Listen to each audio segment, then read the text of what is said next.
بسم اللہ الرحمن الرحیم۔ تنویر الاثار، باب و اثبات عذاب القبر، صفحہ نمبر 20۔ علامہ فداء المصطفیٰ قادری دامت برکاتہم القدسیہ نے اب تقدیر کے بحث کے بعد اب عذاب قبر کے ثبوت کے بیان میں کچھ حدیث لا رہے ہیں، انشاءاللہ اسے پڑھیں گے۔ لیکن اس حدیث پاک کو پڑھنے سے پہلے کچھ ضروری باتیں عرض کر دینا ضروری معلوم ہوتا ہے، وہ آپ توجہ سے سنیں اور ذہن نشی کریں کہ عذاب قبر کے متعلق جو ہے کچھ باتیں قابل توجہ اور اگر ممکن ہو تو نوٹ کریں۔ پہلی بات یہ کہ اس باب میں جو ہے قبر سے مراد یہاں جو کہہ رہے ہیں باب و اثبات عذاب القبر، تو قبر سے مراد یہاں عالم برزخ ہے، ٹھیک ہے۔ عالم برزخ تو جانتے ہیں جو کہ مرنے کے بعد سے قیامت میں اٹھائے جانے تک کے جو دوران زمانہ گزرتا ہے مردے پہ، وہ عالم برزخ ہے۔ تو یہاں قبر سے مراد عالم برزخ ہے، اور عالم برزخ جس کی ابتدا ہر شخص کی موت سے ہے اور انتہا قیامت پر، ٹھیک ہے۔ اور عرفی قبر یہاں مراد نہیں ہے، یعنی جو چار کوٹا بنا کر کے اس میں دفن کیا جاتا وہ مراد نہیں ہے۔ لہٰذا اگر جو مردہ دفن نہ ہو، جیسے کوئی جلا دیا گیا ہو یا پانی میں ڈوب گیا، ٹھیک ہے، یا کسی کو شیر یا کوئی درندہ کھا گیا، تو جو ہے اسے بھی قبر کا حساب و عذاب ہوتا ہے۔ وہ کہاں ہوتا ہے؟ جہاں اس کے بدن کا اصل جز جو موجود ہوتا ہے وہیں پہ روح اس کی پھونک کر کے جو ہوتے وہ معاملات سارے ہوتے ہیں، ٹھیک ہے۔ یہ پہلی بات یاد رکھے کہ قبر سے مراد عالم برزخ ہے۔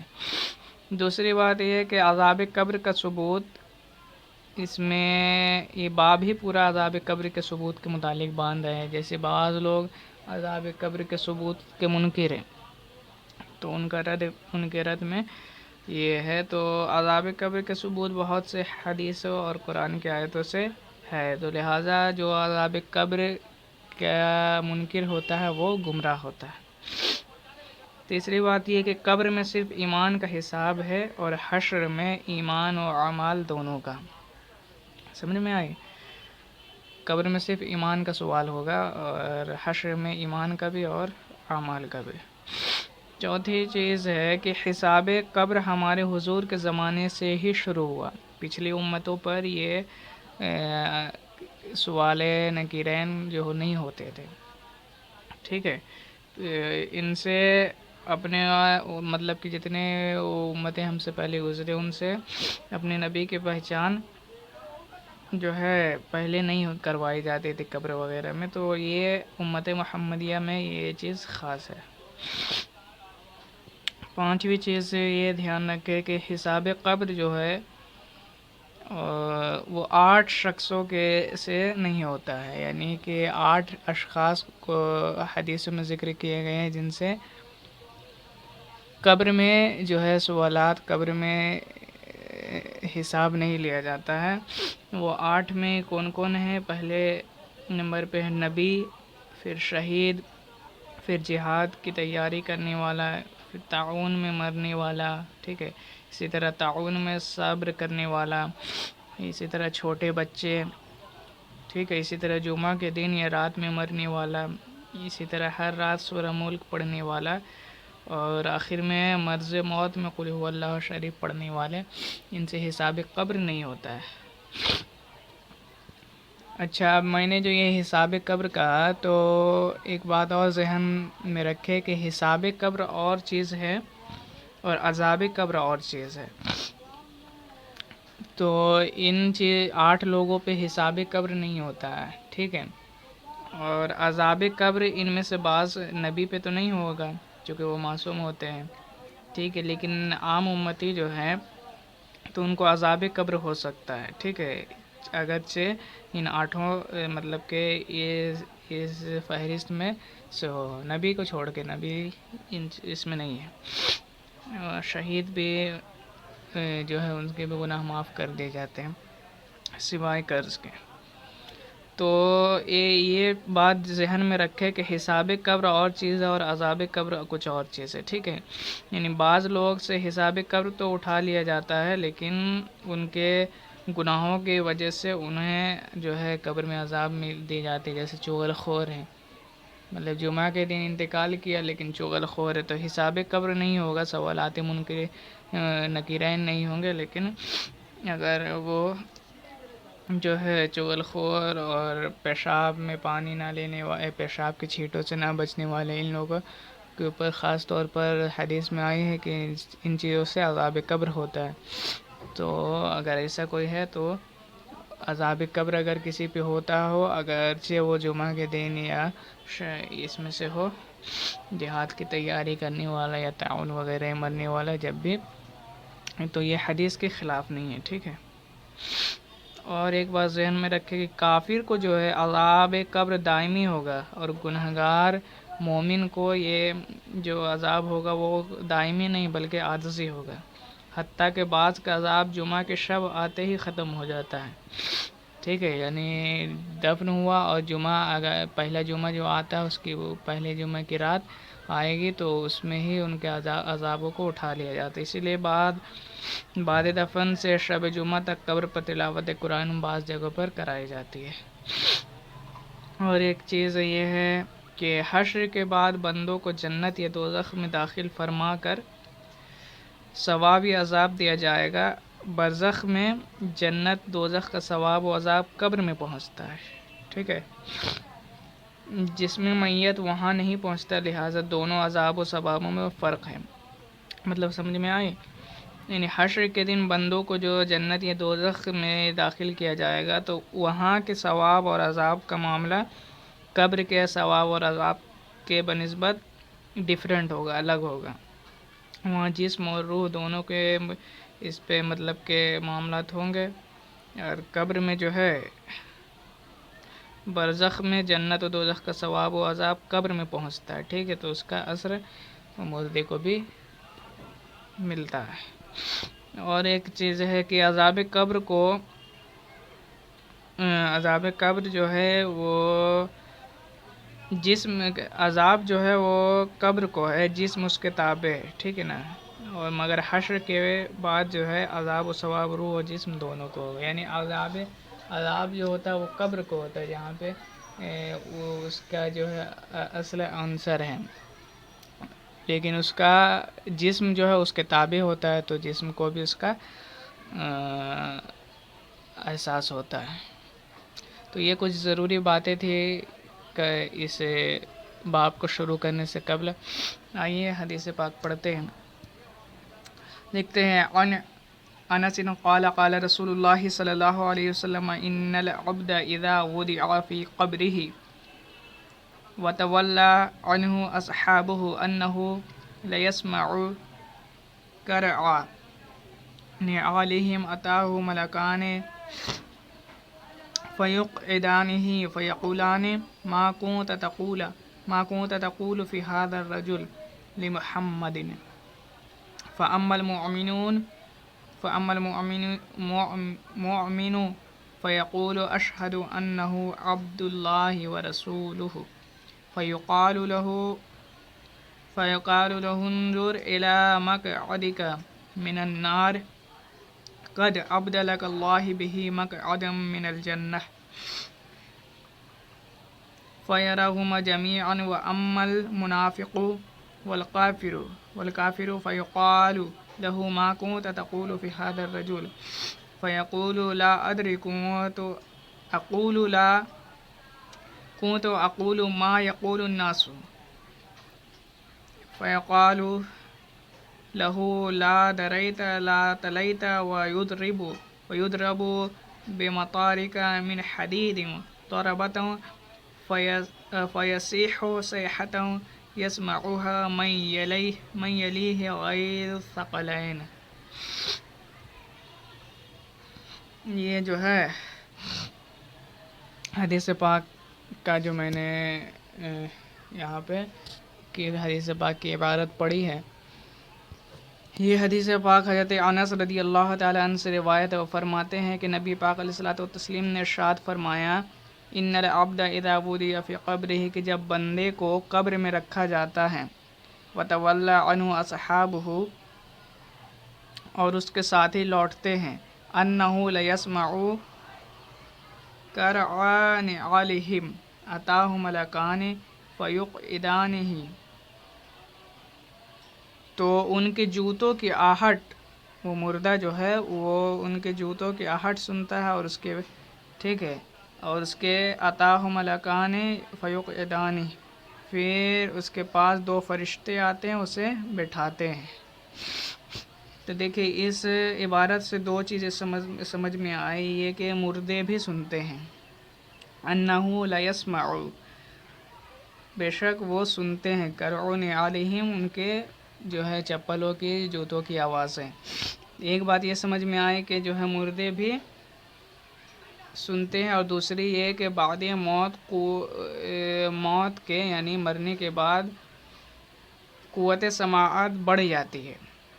وہ کیسے کہیں گے، آپ اعتراض کریں گے وہ کیسے؟ اس لیے دیکھیں کہ ہم لوگ ابھی سن رہے ہیں، ٹھیک ہے، ہمارے جسم میں روح ہے، تو اب مر جانے کے بعد کیا ہے کہ آدمی کو قبر کے اندر رکھ دیا جاتا ہے، پھر اس کے اوپر کتنے سارے مطلب بانس کا یہ بنایا جاتا ہے مچان کی طرح، اس کے بعد پھر کتنا مٹی اس کے اوپر سے ڈالا جاتا ہے کہ پورا چاروں طرف سے بند ہو جاتا ہے، ٹھیک ہے، کئی ٹن مٹی اس پہ ڈال دی جاتی ہے، بند ہو جاتا ہے۔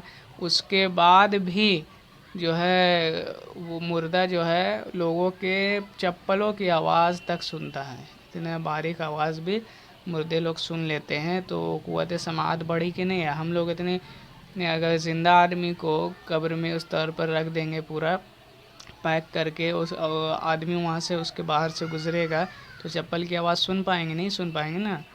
تو اس سے ایک بات، دو بات سمجھ میں آئے کہ مردے سنتے ہیں اور زندوں سے زیادہ سنتے ہیں۔ جب یہ عام مردوں کے سننے کی قوت کا یہ عالم ہے، تو اولیاء اللہ کی سماعت کا عالم کیا ہوگا؟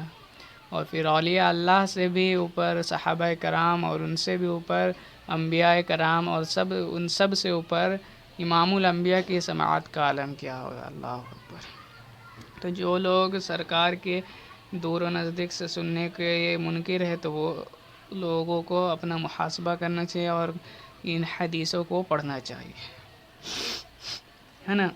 تو سرکار فرماتے ہیں وہ مردہ ان کے جوتوں کی آہٹ سنتا ہے، اتاہ ملکان، پھر اس کے پاس دو فرشتے آتے ہیں، فیقعدانہ، پھر اسے اٹھا کر کے بٹھا دیتے ہیں، فیقولان، پھر پوچھتے ہیں، فیقولان، پھر وہ پوچھتے ہیں، ما کنت تقول فی ھذا الرجل، کہ تو ان صاحب کے متعلق کیا کہتا تھا، کنت، ٹھیک ہے، ماضی کا صیغہ ہے، تو اس سے یہ نہیں کہ کیا کہتا ہے، کیا کہتا تھا دنیا میں تیرا سرکار کے متعلق کیا عقیدہ تھا بتا۔ تو وہابی تھا کہ سرکار کو اپنی طرح کہتا تھا، اور سرکار کو بڑے بھائی کی طرح جانتا تھا، یا سنیوں کی طرح سرکار کو ہر عیب سے پاک جانتا تھا، اور سرکار کے جو ہے نبوت کی گواہی دیتا تھا، سرکار کے اختیارات کو۔ تو یہ ساری چیزیں ہے، ٹھیک ہے، کہ کیا کہتا تھا تو دنیا میں انہیں، آسان ہو جائے تو میں بتاتا ہوں۔ ہاں، تو میں یہ کہہ رہا تھا کہ پرسش ہوگی کہ بتاؤ کہ تم آقا علیہ الصلوۃ والتسلیم کے متعلق دنیا میں کیا کہا کرتے تھے؟ تو ہم سنی تو الحمدللہ بڑے ناز کے ساتھ کہیں گے کہ ہاں، ہم سرکار کے متعلق یہ عقیدہ رکھتے تھے کہ ہمارے آقا و مولا ہے، اللہ کے بعد سب سے بڑی ذات سرکار کی ہے، اللہ ان میں کوئی عیب نہیں ہے، اللہ نے انہیں اختیارات دیے ہیں، غیب جانتے ہیں، مالک کل ہیں، حاضر و ناظر ہیں، جتنے اوصاف کمالہ ہے کہ ان کے جامع ہیں۔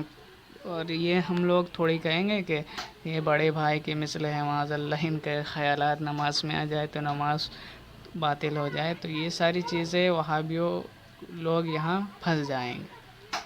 ما کنت تقول فی ھذا الرجل، سرکار نے ارشاد فرمایا کہ فرشتے پوچھیں گے کہ تم ان کے بارے میں کیا کہتے تھے، ان صاحب کے بارے میں کیا کہتے تھے، پھر خود ہی اس کی وضاحت فرمائی کہ ان صاحب سے کون مراد ہے. فرمایا ما کنت تقول فی ھذا الرجل لی محمد، ان کے ان صاحب کے بارے میں تم کیا کہا کرتے تھے، یعنی محمد صلی اللہ علیہ وسلم کے متعلق. فاما المؤمن، تو مومن کہہ دیتا ہے، فاما المؤمن، تو اگر مومن ہوگا، فیقول، تو وہ یہ کہتا ہے، اشہد انہ عبد اللہ ورسولہ، کہ میں گواہی دیتا ہوں بے شک یہ جو ہے اللہ کے بندے اور اس کے رسول ہیں. سبحان اللہ. اچھا، اس عبارت سے جو ابھی پیچھے گزری، اور ایک بات میں بتاتا چلوں کہ اس عبارت سے کہ ما کنت تقول فی ھذا الرجل، تو یہ بات سمجھ میں آتی ہے کہ ہر شخص کے، ہر کسی کے بھی قبر میں سرکار تشریف لاتے ہیں. ٹھیک ہے. ھذا الرجل جو ہے کہ ان صاحب کے، اس آدمی کے متعلق کیا کہتے تھے. ٹھیک ہے. تو یہ ھذا رجل جو ہے یہ انسان، یعنی سرکار خود نے پھر آگے بھی تشریح بھی فرما دی کہ اس سے مراد محمد یعنی میں ہوں. تو جو لوگ یہ کہتے ہیں کہ سرکار بیک وقت ہر جگہ نہیں جانے کا اختیار نہیں رکھتے، تو پھر وہ اس کا جواب دے کہ سرکار پھر بیک وقت دیگر بہت سارے لاکھوں بلکہ کتنا ایک وقت میں آدمی انتقال ہوتا ہوگا، اور کوئی کافر ہے، کوئی مسلمان ہے، تو سب کی قبر میں، ایسا نہیں کہ کافر ہے، سب کی قبر میں سرکار تشریف لے جاتے ہیں. ٹھیک ہے. تو یہ سرکار کے حاضر و ناظر ہونے کے، بلکہ سرکار تو بہت بڑی ذات ہے. منکر نکیر کے ہی معاملات دیکھ لے کہ منکر نکیر بیک وقت کتنے لوگ ایک بیک وقت مرتے ہیں، سب کے جو ہے قبر میں جاتے ہیں اور سوالات کرتے ہیں. تو ان کے بھی حاضر ناظر سے انکار نہیں کیا جا سکتا ہے. ٹھیک ہے. اور جو اوپر میں فرمایا گیا کہ لوگوں کے جو ہے چپل کے آواز تک جو مردے سنتے ہیں، اور جب مردے کے جو بھی احباب ہوتے ہیں چلے جاتے ہیں، تو اس کے بعد 2 فرشتے آتے ہیں. ٹھیک ہے. تو یہ مطلب مفسرین نے فرمایا کہ جب لوگوں کے احباب سارے چلے جاتے ہیں، ایک فرد بھی جب تک رہتا ہے تو منکر نکیر نہیں آتے ابھی. یہ مفسرین نے فرمایا ہے. تو بعض لوگ کیا کرتے ہیں اس وجہ سے کہ سوالات، اپنے مردے کو سوالات نکیرین سے بچانے کے لیے، چاہے تو اللہ کسی صورت میں بھی مطلب کہ جو ہے جس طور پہ بھی کہ آدمی کرے تو منکر نکیر آ جائے، لیکن ایک بچانے کے لیے یہ کیا جاتا ہے کہ ایک شخص کو، حافظ کو یا ایک قرآن پڑھنے والے کو قبر کے پاس بٹھا دیا جاتا ہے جمعہ تک. سے میں نے بتایا جمعہ بعض لوگوں کے عذاب قبر ایسے ہوتے ہیں کہ جمعہ تک ہی مطلب ہوتے، اس کے بعد پھر اٹھا لیے جاتے ہیں جمعہ کی برکت سے. تو اسی لیے بعض حضرات جو ہے حافظ قرآن کو بیٹھا دیتے مردے کے آس پاس، قبر کے پاس، تاکہ سوالات نکیرین سے بھی محفوظ رہیں جو ایک جمعہ تک. ٹھیک ہے. اس کے اور جو ہے عذاب قبر سے بھی محفوظ رہیں. تو یہ ایک اپنے طور پر کرتے ہیں. اچھا، میں یہ بتا رہا تھا ما کنت تقول فی ھذا الرجل سے کہ یہ اس سرکار کے اور منکر نکیر کے حاضر ناظر ہونے کے متعلق بہت قوی دلیل ہے. کسی کو اس کا جواب وہ لوگ دے ہی نہیں سکتے. ٹھیک ہے. جب منکر نکیر بیک وقت ہزاروں لاکھوں جگہوں پر سوالات کرنے کے لیے جا سکتے ہیں، تو سرکار کی قوت و تصرف کا عالم کیا ہوگا، ہے نا. اور یہ سرکار کے آنے کا مطلب کہ یہ بھی ہو سکتا ہے، مفسرین نے فرمایا کہ سرکار یا تو خود سارے قبروں میں جو ہے تشریف لے جاتے ہوں، یا یہ ہے کہ ایک جگہ سرکار تشریف رکھتے ہوں اور سب کے قبروں سے فاصلہ کو، مطلب پردے کو ہٹا دیا جاتا ہے. جیسے سورج کو کیسے دیکھا جاتا ہے، سورج ایک جگہ ہے تو سارے دنیا کے لوگ اپنی اپنی جگہ سے سورج کو دیکھتے ہیں. ہے نا، اور سورج کی روشنی تمام دنیا والوں تک پہنچ جاتی ہے. تو اس طور پہ بھی ہو سکتا ہے، یا تو سارے قبر میں سرکار تشریف لے جاتے ہوں، یہ بھی ہو سکتا ہے. تو جو بھی ہو، اس دونوں میں سرکار کے کمال کا اظہار ہے. ٹھیک ہے. اور یہ بھی بات اس سے سمجھ میں آتی ہے ما کنت تقول فی ھذا الرجل سے، کہ سرکار کا جو دیدار کرایا جاتا ہے یہ زیادہ فاصلے پر سرکار نہیں ہوتے. ھذا جو ہے آپ لوگ پڑھ رہے ہیں نا، تو معلوم ہی ہوگا ھذا جو ہے یہ اس میں اشارہ کے لیے آتا ہے. اور کب بولا جاتا ہے ھذا؟ جب قریب کے شخص کو مخاطب کرنا ہو. اگر دور کا ہو تو ذالکہ کہتے ہیں نا، تو قریب کے لیے ھذا کا استعمال کیا جاتا ہے. تو اس سے یہ بھی بات سمجھ میں آ رہی ہے کہ سرکار سے اور مردے سے زیادہ فاصلہ نہیں ہوتا ہے. اور اسی وقت کے لیے، اسی ساعت کے لیے کتنے جو مطلب عشاق نبی مرنے کی خواہش کرتے ہیں، مرنے کی تمنا کرتے ہیں کہ قبر میں سرکار کا سامنے سے دیدار ہوگا. سبحان اللہ، ہے نا. بلکہ بعض صوفیاء کرام تو جو ہے آگے وہ جو عبارت ہے اس کے تعلق سے فرمایا جائے گا، فرمائے ہیں ان لوگوں نے کہ نبی پاک علیہ الصلوۃ والتسلیم کو میں تو ہمیشہ نبی مانتا رہا ہوں. جیسے کہ فرشتے نے پوچھا نا کہ تم کیا کہا کرتے تھے، تو جو مومن ہوتا ہے کہتے اشہد انہ عبد اللہ و رسولہ، کہ میں گواہی دیتا ہوں کہ اللہ کے بندے اور رسول ہیں. تو بعض صوفیہ کرام فرماتے ہیں کہ ان کا یہ عالم ہوتا ہے کہ ہاں تم مجھ سے کیا پوچھتے ہو، میں تو زندگی بھر ان کو اپنا آقا اور رسول اللہ کا بندہ مانتا رہا ہوں. اب ان سے پوچھو یہ مجھے اپنا امتی مانتے ہیں کہ نہیں. یہ اس عشق کے معاملات ہیں. بیرک ہے. چلے آگے دیکھتے ہیں. تو کہاں تھے؟ ہاں، فَأَمَّا الْمُؤْمِنُ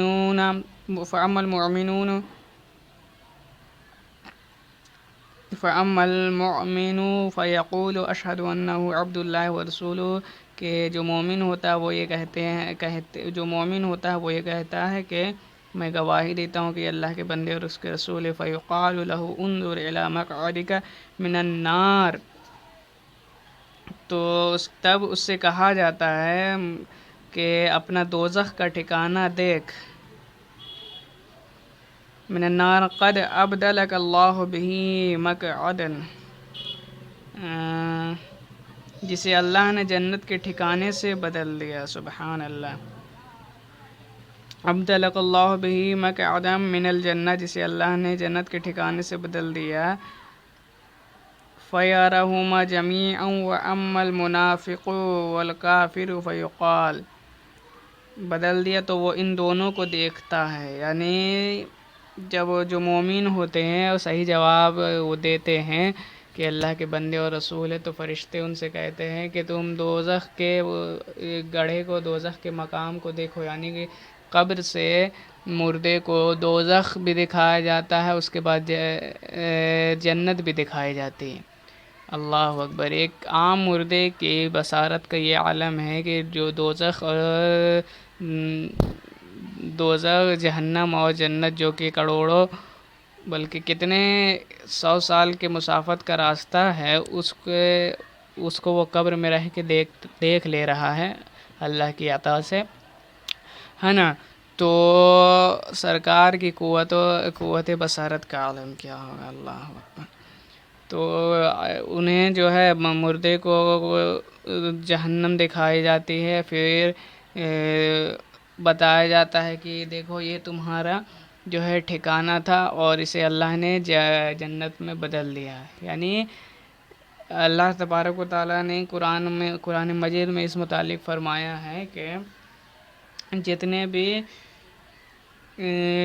اللہ نے مخلوق انسانوں کو پیدا فرمایا ہے، تو سب کہ اللہ نے دوزخ میں بھی جگہ اللہ نے ان کے لیے بنائی اور جنت میں بھی. تو جو دوزخی ہوتے ہیں، جو کافر اور مشرک ہوتے ہیں، ٹھیک ہے، یا پہلے یہ مومن کی بات لے لے، جو مومن ہوتے ہیں تو وہ جہنم میں جو ہے بھی ان کی جگہ ہوتی ہے اور جنت میں بھی. تو وہ جو ایمان لے آتے ہیں مومن ہوتے تو ان کا جہنم کی جگہ خالی رہ جاتا اور وہ جنت میں جو ہے اپنے جگہ کو پا لیتے ہیں. اور جو کافر و مشرک ہوتے ہیں وہ لوگ دوزخ میں اپنے جگہ کو پاتے ہیں اور جنت کے جو ان کی جگہ ہوتا ہے اس کو وہ جو ہے چھوڑ دیتے ہیں، اس سے محروم رہ جاتے. اور جو جگہ مومن نے جہنم میں چھوڑا تھا اس جگہ کو بھی کافر لے لیتے، یعنی مطلب ان کو اپنا بھی جو ہے عذاب دہ ہوتا ہے اور دوسرے جو مومن کی جگہ کا چھوٹا ہے اس کا بھی اس کو اثر دیا جاتا. اور جو مومن ہوتا ہے اسے جنت میں اس کے بھی جو لیے جگہ تھا وہ بھی ملتا ہے، اور جو کافر کا جو جگہ جو جہنم میں چلا گیا تو اس کا جو جگہ جنت میں تھا اسے بھی مومن سنبھالتا ہے. سبحان اللہ، یہ اللہ کا فضل ہے.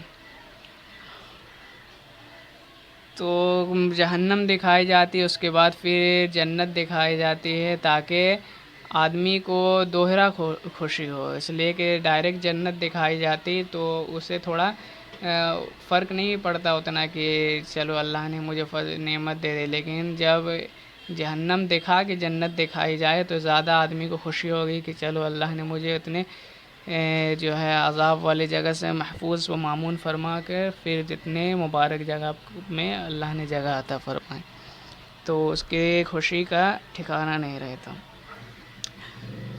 ٹھیک ہے، تو یہاں وہی فرما رہے ہیں کہ اللہ کے رسول کے مومن کو فرشتے جو کہتے ہیں کہ دیکھ تجھے دوزخ کا ٹھکانہ یہ جسے اللہ نے جو ہے دونوں جہنم کو تیرے لیے جنت کے ٹھکانے سے بدل دیا، تو وہ ان دونوں کو دیکھتا ہے. پھر آگے فرمایا وَأَمَّا الْمُنَافِقُ وَالْكَافِرُ فَيُقَالُ لَهُ مَا كُنْتَ تَقُولُ فِي هَذَا الرَّجُلِ. لیکن جو منافق اور کافر ہیں اس سے کہا جاتا ہے کہ ان صاحب کے بارے میں کیا کہتے تھے. فَيَقُول، تو وہ کہتا ہے لا ادری كُنْتُ أَقُولُ مَا يَقُولُ النَّاسُ. تو وہ جو لوگ ہیں وہ کافر و مشرک جو بھی لوگ ہوتے ہیں تو وہ کہتے ہیں کہ میں وہی کہتا تھا جو دیگر لوگ اور لوگ کہتے تھے. یعنی کہتا ہے لا ادری، میں نہیں جانتا، کنت اقول، میں وہی کہتا تھا، ما یقول الناس، جو لوگ کہتے تھے. یعنی جتنے بھی کافر و مشرک ہوں گے قبر میں جن سے سوالات ہوں گے تو وہ سب کے سب بھول جاتے ہیں کہ وہ جیسے وہابیہ دیابنی لوگ بھول جائیں گے اور کہ وہ لوگ یہ بھی بھول جائیں کہ معاذ اللہ سرکار کو بڑا بھائی اور کیا کیا مطلب گستاخیاں کر رہے تھے. جو کافر و مشرک ہو جاتے ہیں تو وہ لوگ کو سب بھول جاتے ہیں اور کہیں گے کہ میں کچھ نہیں جانتا ہوں، بلے وہی مانتا تھا جو اور لوگ مانتے تھے. اور جو مومن ہوتے ہیں تو اگرچہ انہوں نے سرکار کو نہیں دیکھا، یہ بھی ایک سوال ہے نا کہ ہم لوگوں نے تو سرکار کو دیکھا نہیں تو کیسے پہچانیں گے.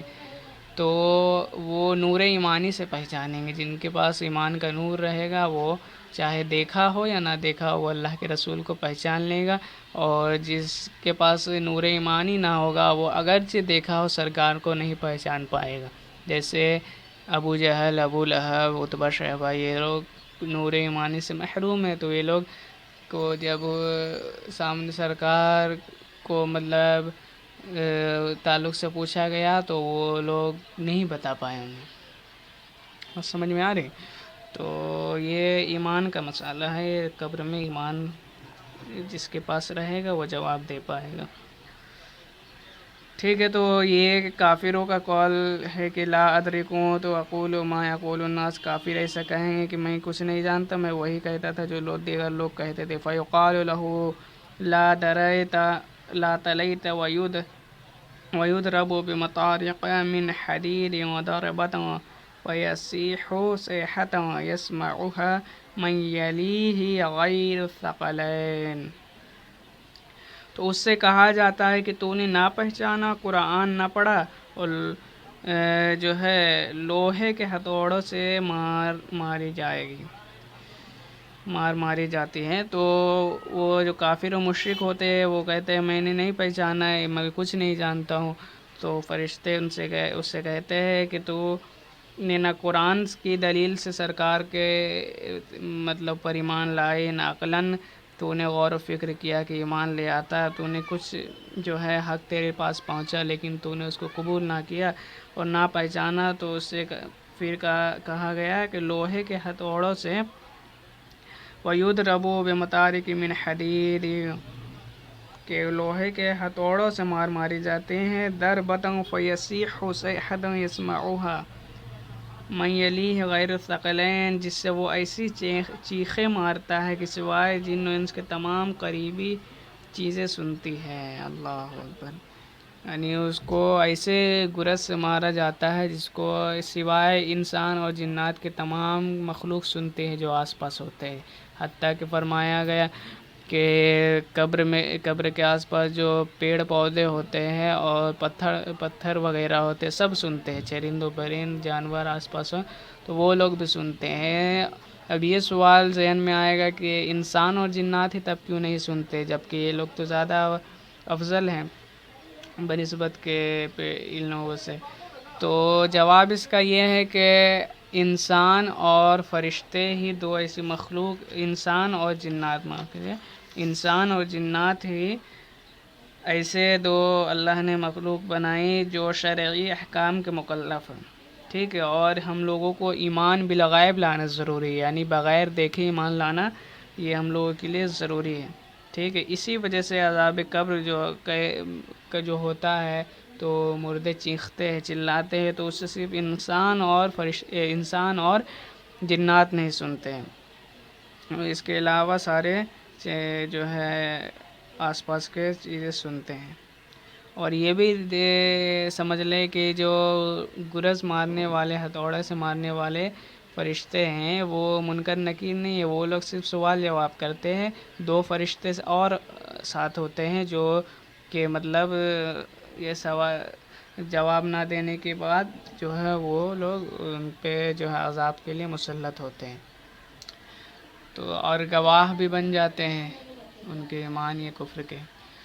تو یہ جو ہے حدیث پاک کی تھوڑی بہت جو ہے شرح تھی، اس کے علاوہ بھی کافی چیزیں ہیں، چلیں انشاءاللہ تعالی مزید آگے پڑھیں گے۔ وما علینا الا البلاغ۔